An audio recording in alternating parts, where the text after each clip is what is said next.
मेरा नाम शबनम है। मैं 10वीं क्लास की स्टूडेंट हूँ। मेरी उम्र 15 साल है। मेरा कज़न यासिर, जो मुझे तकरीबन 8-10 साल बड़े है। ये पिछले एग्ज़ाम की बात है, जब मैं बोर्ड के पेपर्स देने के लिए बहुत मायूस थी। आन दिनों यासिर भाई हमारे घर आए हुए थे। वो यहाँ हमारे बैठक में सोते थे। वो एक यूनिवर्सिटी में एग्ज़ाम दे रहे थे। तो मैंने उम्मी को बोला कि यासिर भाई को बोलो कि शाम को मुझे पढ़ाया करें। मैंने तैयारी नहीं की। अगर वो बरा ना माने तो मुझे फारिग टाइम में ट्यूशन दिया करें। अम्मी ने उसको बताया तो वो मान गया। उसने कहा, मैं रात को वैसे भी बुक्स पढ़ पढ़ कर बोर हो जाता हूँ, तो बेहतर है मैं शबनम को ट्यूशन पढ़ाऊँ। आज रात से ही आऊँगा। मैंने बचपन में उसे नहीं देखा था, क्योंकि वो गांव में रहते थे और हम शहर में। मेरा अबू सरकारी मुलाजिम थे। वो महीने बाद 2-3 दिन गुजारने घर होते थे। मेरा कोई भाई नहीं था। मेरी एक सिस्टर थी, उसकी शादी हो चुकी थी। उम्मी भी ज़्यादातर घर पर नहीं होती थी। यासिर भाई मुझे ऐसे ही अच्छे लगते थे। उसके बोलने की स्टाइल पर मैं फ़िदा हो गई थी। रात को मैं सज धज कर इसके इंतज़ार में बैठी हुई थी। इतने में वो आगे इसने भी काला जौड़ा पहना हुआ था, जिसमें वो बहुत खूबसूरत लग रहे थे। वो ऊपर मेरे कमरे में दाखिल हुआ और मुझे कहा, आंटी किधर है? मैंने कहा, वो पड़ोस में गई है, अभी ही जाएगी।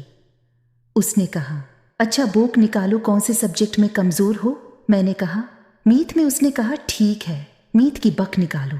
मैंने पूरा बैग खोल दिया। वो मुझे मीत पढ़ा रहा था और मैं उसकी रीड लफ्ज़ को देखी जा रही थी। सिर्फ उस पर दीजान था। इतने में उम्मी भी आ गई थी। उसने यासिर भाई के लिए चाय बनाई और मुझे आवाज़ दी कि इजाओ चाय पिलाओ यासिर को।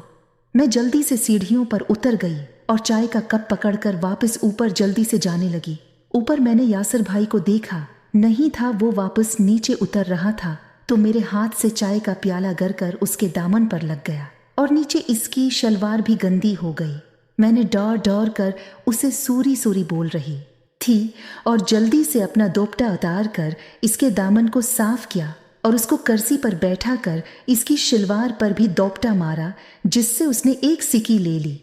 मुझे तो पता नहीं चला कि मैं क्या कर रही थी, लेकिन जब उसके दामन पर दोबारा से दोपटा मारा तो उसमें एक चीज़ ने मेरे हाथ को टिकर दी। मैं देखकर घबरा गई और अपना दोपटा ठीक करके नीचे उतर गई। अब मैं इससे शर्माने लगी। कुछ ही मिनट बाद वो भी नीचे उतरा और उम्मी को कहा कि उंटी में जा रहा हूँ, कल फिर आऊँगा। उम्मी ने कहा, ठीक है बेटा। वो तो चला गया, लेकिन मेरे दिल में इसने एक खूबसूरत खौफ बैठा दिया, जो सोच सोच कर मुझे मज़ा भी दे रहा था और मैं डर भी रही थी। मैं यासिर भाई के बारे में सोचती, लेकिन मैं भी कितनी पागल हूँ। और ऊपर से मैंने दुपट्टा भी नहीं पहना था, तो वो शायद मुझे देखकर गुस्सा हो गया। अब वो कल आएगा भी या नहीं, मैं कैसे इसके साथ नज़रें मिलाऊंगी? और मैं उससे काफ़ी छोटी भी थी, इसके टिकर की भी नहीं थी, लेकिन मेरी ख्वाहिश थी कि वो।